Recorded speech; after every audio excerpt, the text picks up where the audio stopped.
So right off the bat, just started this less than 60 seconds ago.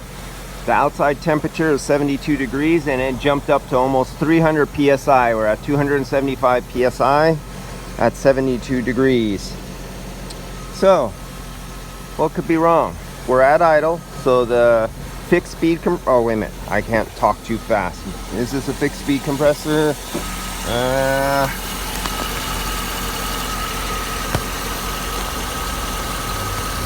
I am trying to see, sorry guys, I cannot see, and I'm having an Alzheimer's moment, so I cannot remember if this model year had, I know some of them did and some of them didn't, on this Explorer, a fixed speed or a variable speed compressor.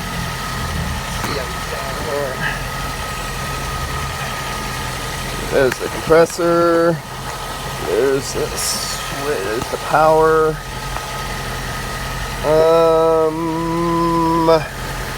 I am going to say I cannot see a valve for variable displacement. Oh wait a minute, I see something way back there, and I don't have the light turned on, do I? God dang it. Nope, I messed up. I didn't turn my light on my camera on my phone, but I see something that could be, yeah, not sure on this one. Might be variable, but we have almost 300 psi at idle. It's only 77 degrees outside, so there's an issue, and I'm taking off the temperature of the liquid line right here, and it is freaking hot. That's one hot line. Okay, we're staying right. Look at our low side. Now, take a look at this. Tell me what you see. And I'm going to tell you that the rotation of the fan in the video, from what I can see, is pretty representative of what I'm seeing with the eyes. You know how sometimes your eyes and the camera like chops it up and you don't see it clearly? But that fan is going really, really slow. Really slow. And there's no electric fan.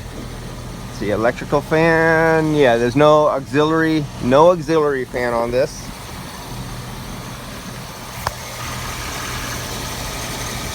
All right, I'll let this get hot, run for a while. I'm waiting for, I'm pretty sure, how many miles? We're gonna call this thermal fan clutch on here. And we are at 162,000 miles. What year are we? 2003. Denali. Well, I'm gonna let that sucker get really hot and run for a while, but I'm gonna call the fan for one. He's saying he has some back control issues. Yeah, we're going up there. Oh, let's see. So our discharge temperature, or no, our liquid line temperature is 146 degrees. That is coming out of the condenser. That's the liquid line. So, and our suction line out of the front is 57 degrees right there, or not coming out, that's going in after the orifice tube. So right here is the orifice tube, where you see that little tiny dimple right there. There's an orifice tube in here. So on this side it burns your fingers, on this side it freezes your fingers, because that's where the orifice tube is. So we are going into our flooded state, where we're saturated liquid and vapor mixed, past the orifice tube, going into the evaporator, feeding the evaporator. We're 58 at our saturated temp there, and let's get this. Now I'm taking a very bad reading, because see this curve, that will not give me good contact, so I am not getting a good reading right there, and I don't want to force my hand under there and get that straight piece. I am not getting a good reading where I'm at there. It's got 57 degrees coming out of the evaporator. So let's get what's the temperature coming out of the compressor? Let's get our compressor's temperature. So we know we have 149 degrees coming out of the evaporator. I'm looking for the inlet, seeing if I could get a hold of it. I see it. There it is. There it is. It's out of my range. Got to go up underneath. So now we go underneath. Okay, so you see I'm attached to the liquid line at 149 degrees, and above it is the compressor discharge, and I'm looking for a piece of metal to attach to. Maybe, God, there's not enough. There's a switch right there. There's a switch in my way. There's a switch in my way. There's not enough for me to bite.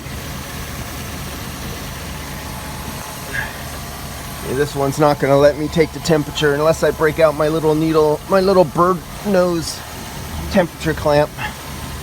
Okay, guys, I got to get on with this job.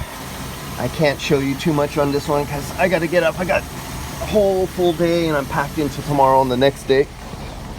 And then I have some people who are waiting and want me to add in and just drop them in. And for me to drop people in, I have to like skip breakfast, eat while I'm in my car, skip breaks, eat while I'm in my car for lunch if I have lunch, which I usually do now. But here we go, 300 psi. So we're doing really good here. 300 psi. Let's look at our fan. Our fan is actually picked up in speed, and I can hear it. I don't think the microphone on the camera can hear this, but I can hear the fan is kicking in. There we go. That's the fan. That's the bimetallic, the fluid and the bimetallic element on the face of the thermal fan clutch is getting hot now, and it's kicking in and it's moving more air. So you see we approached 300 psi.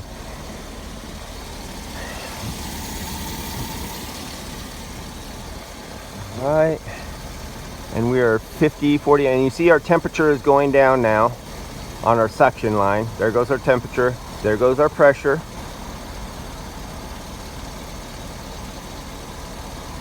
Okay, let's get this and move it back. Let me see what we're over here coming out. All right, so we're gonna get this guy a thermal fan clutch. I'm gonna pull out the refrigerant and actually measure it. This car, the story on this car, it's been sitting for a long time. He hasn't driven it.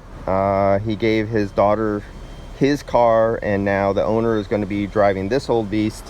She's taking the, I guess, the better car to college, and he wants this back in the service. There's some problems with the rear door adjustments.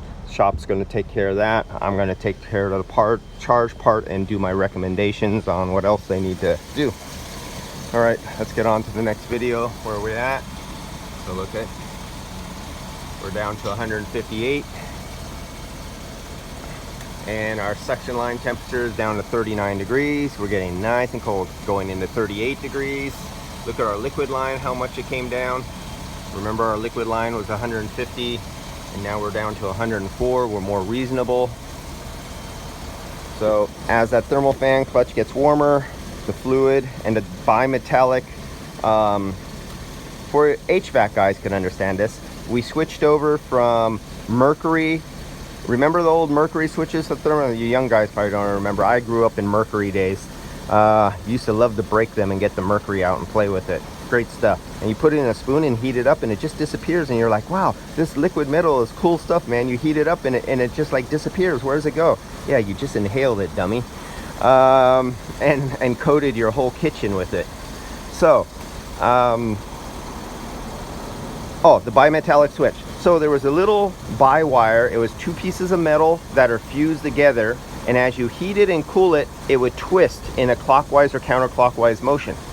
So there's a bimetallic disc wire on here, like spring steel, and as it twists, heats, and cools, it moves valving inside a fluid that's contained inside the clutch, and it opens and closes the fluid valving that will engage like the clutches to the fan that makes it go faster or slower. Basically, think of the same way a automatic transmission works with the way the band and the torque converter works. Something like that. Those will go bad. And so we're doing really good. We're down to 36 degrees now. So our clutch is fully engaged at idle, I'm pretty sure. Let me take a look at it. Almost. Most guys will say it is. My experience tells me almost. And yeah, let me pull the refrigerator out of here and weigh it, and let me tell you what I find.